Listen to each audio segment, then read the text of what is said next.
I've been living happy for almost a year now.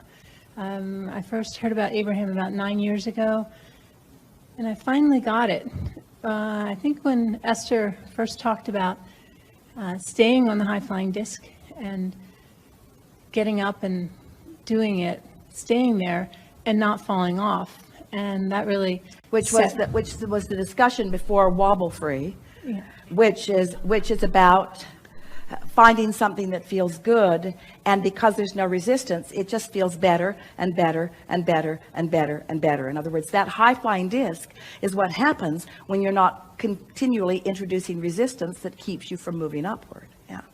Yeah. So I started off gradually, and then build up momentum, and now I'm really living happy 90% of the time, if not 100% every day. And there's always something that I find delightful. And, a relationship that was, you might say, very adventuresome has wobbled away, vibrated away. And in the process of that, I remember years ago thinking, how can you focus on what you love about someone when there's so many things that are challenging going on? But Practice. I realize it is, and that it's not. And selfishly caring about how you feel enough to discover that it has to be unconditional, because no one, no matter how much they care about you, can meet the criteria of your conditions. You just can't put your alignment power in their ability to be the way you need them to be in order to feel good. No one should put that kind of pressure on anybody. I think the biggest thing for me is that social consciousness tells us to think about all the things that go wrong, and then that's a reason for leaving. But if you focus on the love, it's so much more rewarding, and it's not. And why? Because if you're focused on the love, you're in concert with who you are. And when you're in concert with who you are, you have clear view, and you have a vibration that's dominant, and you will attract to yourself exactly what you want. In other words, your grid, that's what we were calling this vibrational atmosphere that you're creating. It fills in with what you are vibrationally accomplishing. So let's say you have a relationship with someone who has many characteristics, some of which you really adore and some of them you don't, not so much.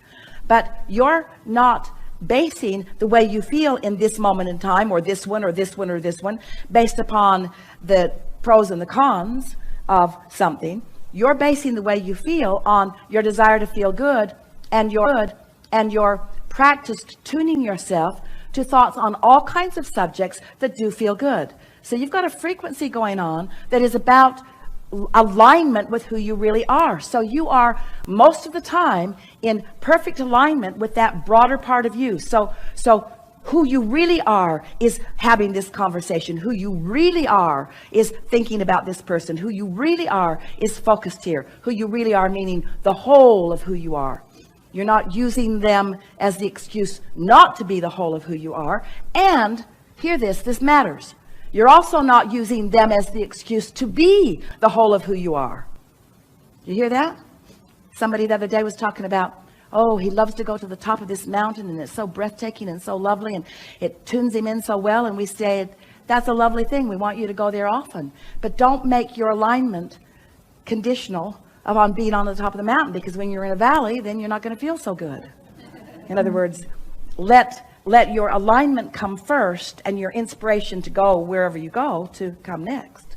So here's this person who has many characteristics, and you've tuned yourself because you care about feeling good. So you've tuned yourself consistently to feeling good, and so you are consistently not just on the subject of relationship, but on the subject of everything that's important to you. So now you are viewing this person through this aligned, you've come home, it's the whole of who you are, and now it's logical that those aspects that are in perfect vibrational alignment with that appreciation you feel would be the bedrock, the basis of your relationship. It just has to be that way. Yeah. So now, as I go through my days, wonderful little things happen all the time.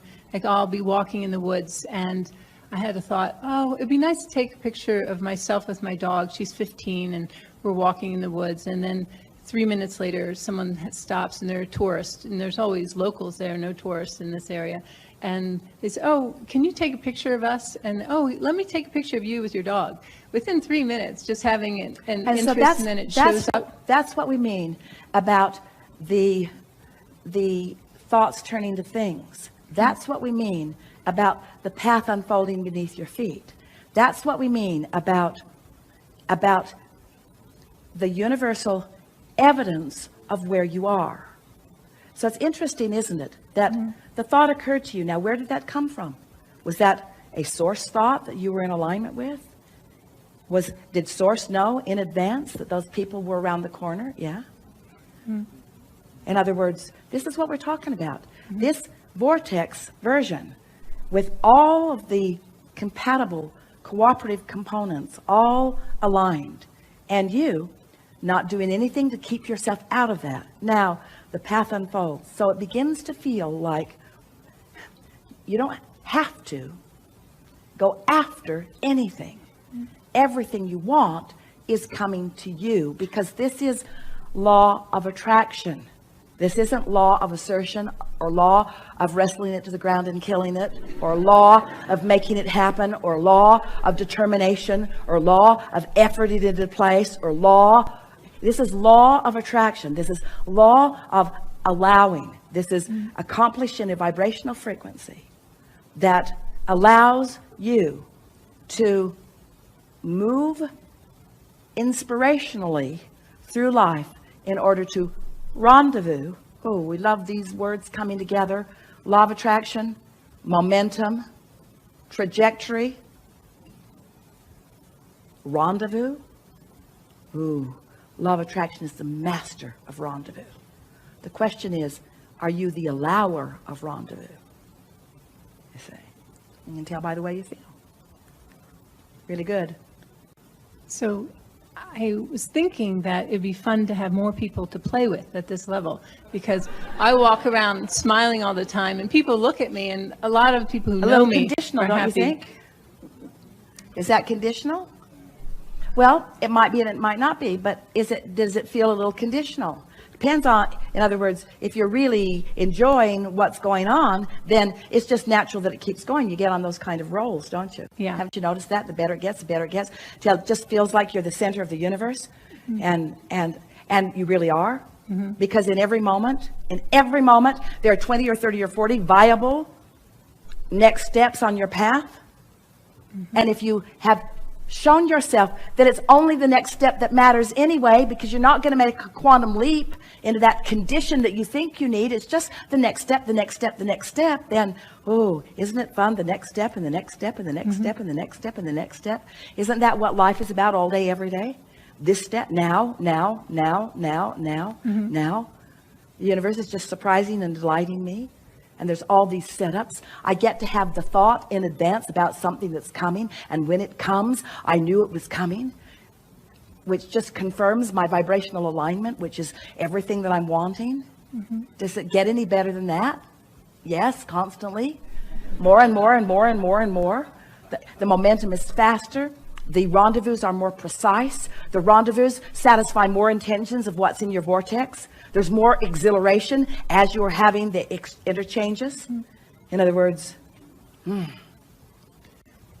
So I've been asking myself almost daily, what can I do to keep my vibration at the highest level possible? now there's a little resistance in that too, isn't there?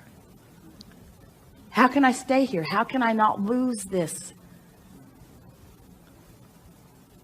But it doesn't feel like resistance to me. Well, we're It feels nitpicking like a little bit, but think about it. What can I do to not slip away from this?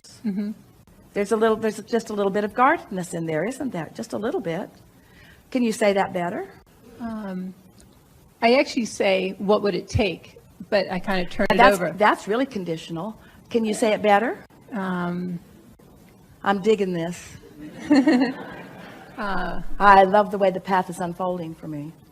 Feels like it's a never-ending thing. Just everything is always working out for me. I've got this. Can you feel the difference? Yeah. We are really fine-tuning here. We are fine-tuning, but then that is your work. Look at you. Look how well you are doing. Look how much of your world is really, really wonderful. And acknowledge that you are fine-tuning, you see. But you're fine-tuning, fine-tuning to be joyful in every moment of life. It's really worth it, you see. Not just happy on vacation. Oh, yeah. Why are you so happy? I'm going on vacation. How much vacation do you get? 1 week a year. I'm usually happy the week before and much of the week during. But halfway through the week, I start noticing that it's almost over.